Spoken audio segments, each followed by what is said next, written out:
let's get it on. Ito pinakamasayang ano dito. Malamig na yung panahon.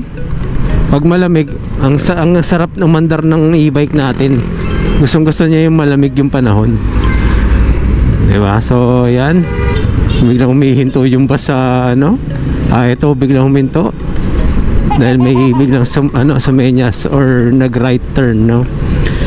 Well, actually gusto ko sana pumunta rito sa Eton para to check kung ano yung mga sale nila ngayon.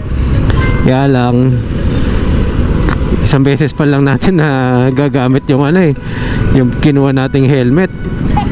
Yung nag-ride tayo sa ano. Tingnan nyo po, kasabay natin. Medyo malaki-laki motor to na to. Ayan, traffic na naman. Ayan, si SpongeBob nakangiti sa atin. Shoutout sa'yo, SpongeBob. Wow! Ayan, namumula po, no? Merry Christmas. Walang tulog na lang. Walang tulog na lang. Ano ba to? Ano ba yung motor niya? May tail tidy siya. May siya, tail bag. Motocentric. Ang ganda rin pala pagka ganun yung yung cute. Hindi ko makilala yung motor kung ano bang brand niyan. 200cc Rouser. Tama ba? Paki-correct na lang po ako. Iwanan ko na siya. So ayan. Was-was tayo, was-was. Was-wasero tayo, was-wasero. Sabi nga ni di Boss Nudge. Ayan. Special mention, shout out, no? Ayaw nilang tumikit. Ay nako, sisira yung diskarte natin. Ganda nyo, luwag-luwag, ayaw niya dun. Naku po, nagbago ang isip. Gusto niya dun sa bus lane. And right now, nandito tayo sa flyover ng Eton Centris, no? Quezon Avenue. Kasi magkocross tayo ng Quezon Avenue doon sa lane. Ayun ako. Ayaw niya. Ako muna. Ayaw, tagal mo eh. Smooth like criminal. Yan.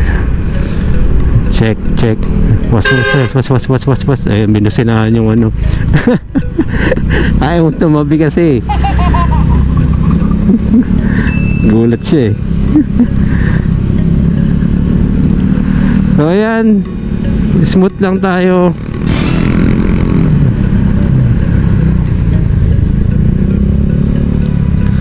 Ayan ang ating makakukulit kasi.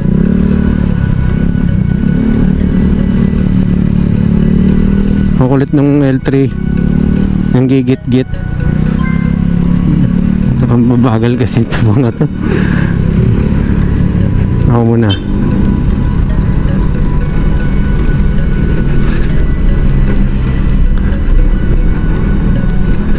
So yan guys, kung kayo po ay mabagal, sa bike lane daw kayo. Senyas tayo. Bubusina pa sila eh, sila yung mabagal. Okay, pasok.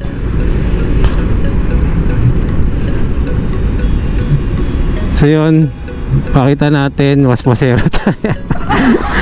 Hindi naman, kasi tingnan nyo naman po traffic.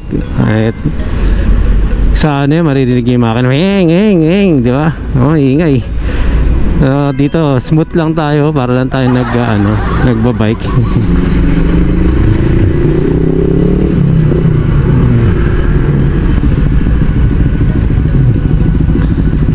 Ang luwag kasi, hindi ko maintindihan itong mga to.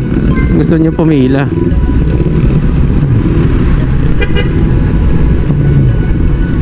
So para sa akin, kaya napag-uusapan namin yan kung ano yung i-upgrade ko ulit. Tingin ko talaga battery lang. Kasi hindi ko kailangan ng sobrang lakas dahil ang hirap kontrolin ng e-bike pag sobrang tulin. parang sapat naman sa akin tong ano, yung takbo na to. Hindi naman tayo naka level 2, level 1 pa lang yan. Kung level 2 po, mas aggressive po siya. Dati po kasi ano yan kaya natin tahiin yan. Ngayon dami pong motor ano, dala nyo po, di ba? Smooth lang tayo Ito tayo. So dito medyo aalalay kayo kasi hindi nakikita ng driver side yung yung driver nandun sa kabila. So pag nandito, mas malayo siya sa side mirror para makita niya na mayroon motor dito. Kaya ang ginagawa ko, doon tayo lagi sa driver side. Okay, so waswasan natin ulit. Pasok, dalian mo. Yes! So clear dito para makapasok tayo ng isa pa. So yan, as you can see guys, na traffic, napaka convenient para sa e-bike na hindi tayo kumukonsumo ng gasolina. Medyo maambon, tumutulo sa pumatak sa ating lens. So ayan, kesa ganyan, ito yung binabanggit ko lagi, no. Kung tayo naka-scooter, ano yung scooter? Yung scooter po na hindi decambio, yung talagang ganito lang din kung ano yung e-bike. Ang scooter po kasi mga dry clutch, no. Pag dry clutch, pag dumudumi po yan, nagkakaroon ng dragging. Yung clutch niya, pagka may dumi yun, gumagano, no. So ang ginagawa doon, nililinis yung pinaka-bell. Kaya pagka sa ganitong traffic at may dumi yan, ang sakit po sa katawan nun, gumaganon. Kahit na anong dahan-dahan ng throttle nyo, bibigla siyang ganun. Kaya yun yung pinaka nakakapagod sa scooter or sa pagmumotor, yung ganung pakiramdam. Tapos syempre yung gasolina mo, saka parang mababasag yung mo nun yung torque drive mo, saka yung yung pulley. So yan, na full stop tayo dito, sobrang traffic. So yun, ano pa bang natin advantage? Syempre yun nga, hindi tayo kumukonsumo ng gasolina. Syempre po, parehas lang po yan na nagagamit. Hindi tayo nakapag gloves kasi pakiramdam ko kasi aambon ng ulan. So check, kailangan po mabilis tayo sa sa kalsada.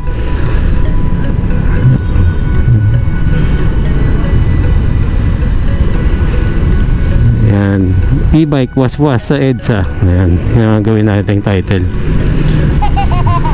Tawag sa mga naka big bike, yung mga ganitong klaseng pag lata-lata. Pero make sure na hindi kayo nakakasagi, nakakatama ng side mirror ng mga sasakyan.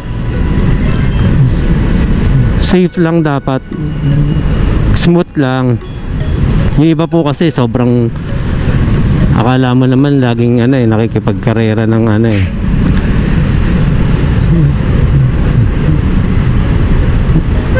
nasanay po kasi tayo ng dati pumapasok tayo sa Makati, tapos talagang binibit ko yung yung oras ko noon. Kaya pasensya na kayo guys, pero wag niyo tutularan tong ginagawa ko kasi baka makasagi kayo kung hindi pa kayo sanay, no. At syempre mahirap din po magbayad, makasagi kayo, no.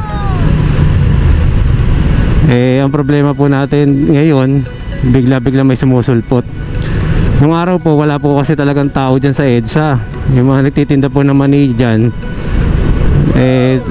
pagka sobrang traffic na po yun, doon mo lang sila makikita. Pero pagka minsan nandyan na bigla So yun, maambon na, no? So iayusin natin yung natin. So dito pa curve to, so medyo alalay kayo kasi talagang pupunta dito yung sasakyan para pumunta sa linya. Okay, so medyo mahaba-haba na rin ulit tong video natin. So SM North na tayo. Ilang minuto nakuha natin SM North from Eton. So makikita nyo dyan sa ating video. Eh wala, mabilis lang sana, kaya lang talagang traffic. Naiwanan nga natin yung mga ibang motor dun sa ano. Nag-aalangan kasi yung ibang pag nagmamotor kaya ano eh. Dito naman sa part na to, syempre dagdag ko lang, pagka bus medyo mahaba po yan, kakapusin tayo dyan pagka overtake at nagtulin din yung bus, no? Ay magbigay. Sige. Kaya alalay kayo, wag na wag po niyong pipilitin maging katabi ang malaking sasakyan, ang truck, ang bus. Wag niyo pong tatabihan yan dahil anytime kaya pong gumano na mabilis yan sa lakas po ng makina. Nakakita po ko ng ganyan kung paano umarangkada yan. So dinadamay ko lang din po yung yung pagtuturo doon sa part na yon. I'm supposed to end my video, pero napapasarap yung ating pagtuturo or pag-share kung paano. Okay, senyasan natin na tayo mauna. Ano yung big bike, nauna pa tayo sa big bike. Paunahin nyo na yan. Ayan. So yun, ano to, Ninja 400. Ayan. Hindi kasi although Friday talaga ngayon, nagkabanggaan pa, gas agoy. Ayan, so dito na lang po muna at mahaba-haba na naman ang ating video. May kasabay ulit tayong maingay na CF Moto 400. Kanina may 400 na Ninja. Ito, katabi natin. So nakakasabay tayo din, nauunahan pa natin. Hindi tayo nagpupumilit. Hindi tayo nagpupumilit dahil traffic talaga, no? Okay, so SM North. So okay, once again, Marvin Chua Motovlog po. Maraming salamat po. Salamat din po sa mga nag-subscribe. Subscribe, okay. Bulol pa, no? Ayos naman.